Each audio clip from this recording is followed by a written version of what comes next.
Welcome back. Video number 6. We're making some beef shepherd's pie. And thank you again so much for all your support so far. I hope to continue this journey with you guys. So we're going to start out with 14 ounces of smoked sausage. This is a beef smoked sausage. I'm just going to dice it up real quick. It is already cooked, but I'm going to cook it again. I'm going to cook it down again.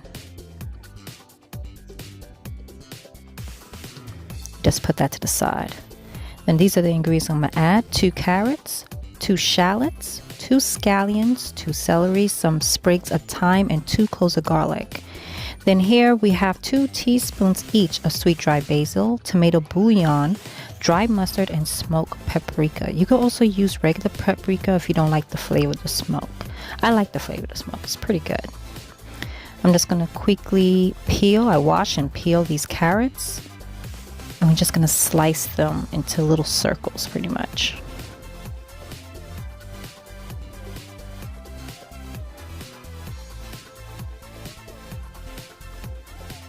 Just put that to the side. Slice down some celery. I wash and cut off the ends of the celery. And then we're going to just chop that up real quick as well. And that will go to the side.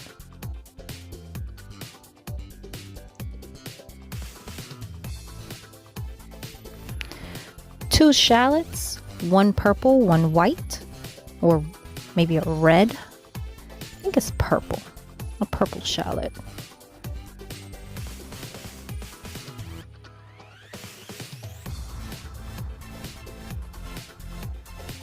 If you can't find shallots in your supermarket, of course you can use onion. 2 scallions. Just going to clean up the little dead parts on it. Sometimes at the end it'll be a little wilted. Just clean those off real quick and chop it up.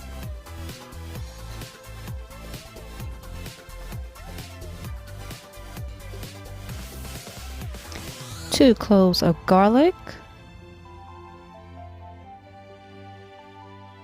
This one is actually a purple garlic from Spain. I got it in my local supermarket. Hey, I was happy to find it. I don't know if there's much of a difference in flavor. I don't find much of a difference in flavor, but if you find it, hey, try it.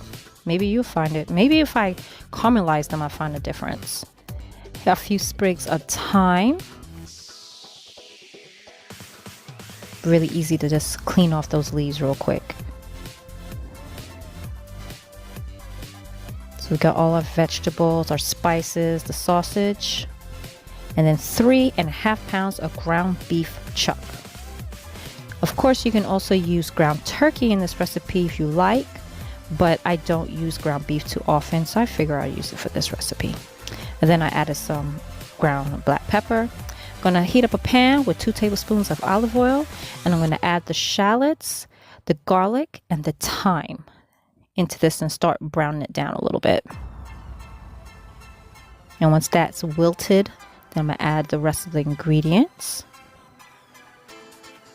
My carrots there with the celery. You can also add some bell pepper to this recipe if you like as well. Now while that's cooking, I'm going to start on my potatoes. These are petite golden potatoes. It's like the buttery potatoes, but in a smaller size. So I just got a 3-pound bag that I found at the supermarket. Really convenient.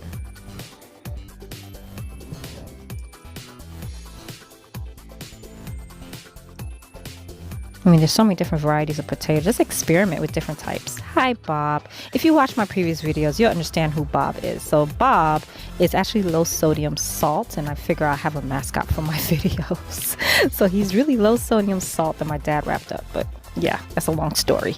So now to the vegetables I was cooking down, I'm going to add my sausage as well as my ground beef.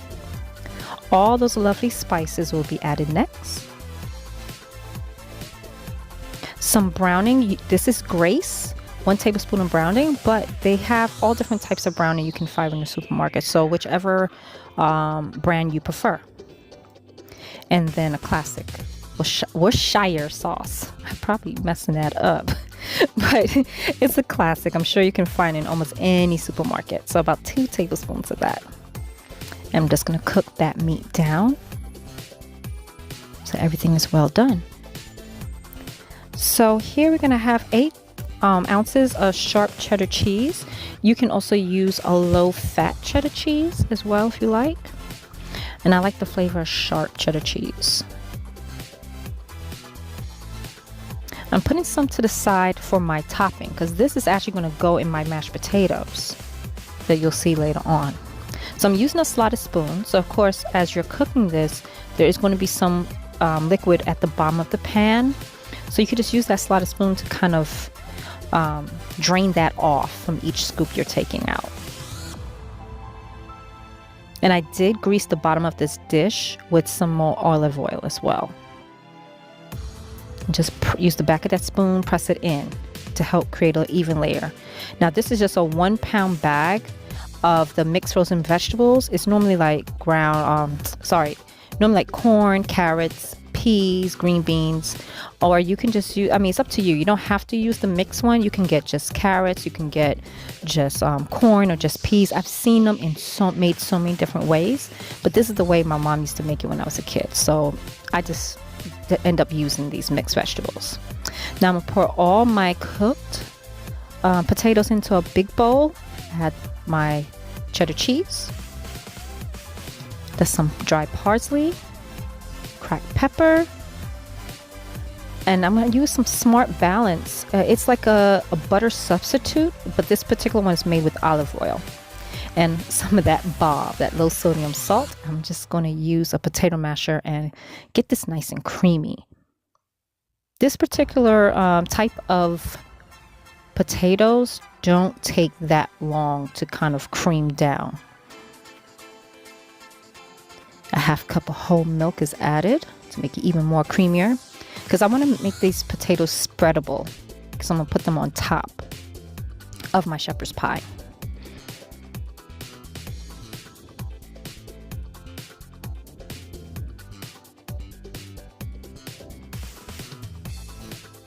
I'm just going to take small scoops and lay it across the top.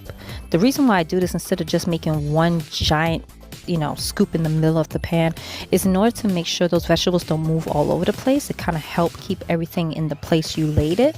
So just using small scoops and putting it across the top, and it's easy then to just use the back of the spatula, or if you have an offset spatula, to just use the back of that and even everything out, smooth everything down.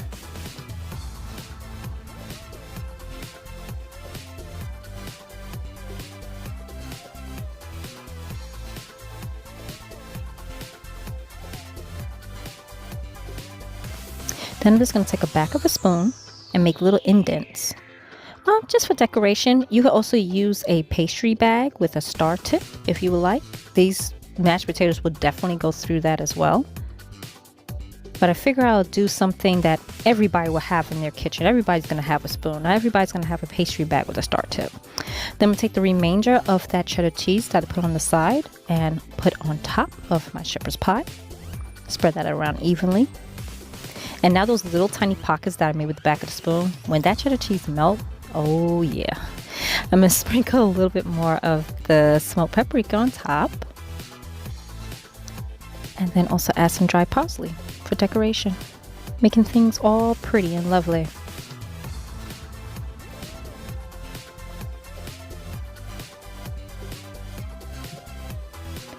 I'd put it on top of another sheet pan, so that way if anything bubbles over, that will catch it and not mess up the bottom of your stove. And we say a few magic words and done. La Teriosa. Yeah, it's all done. I don't know. Yes, if you follow me on Instagram as Chef Fiona Fifi, I love doing pre-portioned meals, and you get to see a lot of photos I've been posting over the years. So half of this I actually going to keep for my family. That I made a little surprise that this is going to be dinner for tonight. So half of this dish is going to be for my family, and the other half I'm going to portion out for me and my husband for lunch. And I'm going to cut the potatoes, like the wedges of the potatoes, I'm going to cut in different sizes because I'm going to give my husband a bigger portion than myself. It's a thick layer. This is a lot of potatoes. It's a lot of meat. and it's really a thick layer. So I don't need that much potatoes. My husband loves potatoes. I don't need that much potatoes, even though these are cheesy potatoes and it tastes amazing and everything smells really good.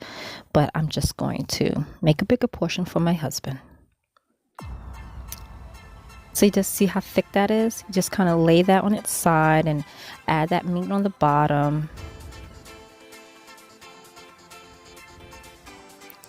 And I mean, it's just so quick and easy. This is a great option for, a nice Sunday dinner.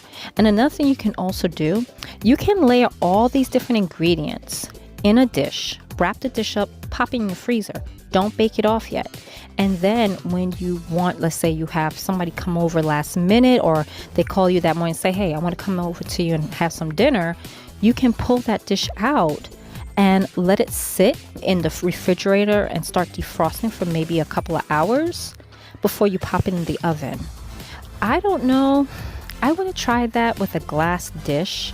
If you're using a metal pan to do that, that's probably a best option, because I don't want you telling me you cracked my dish. I did not. I'm warning you. These glass dishes sometimes can be fickle. But there we go, and enjoy. See you next week. So we reached the end of another video.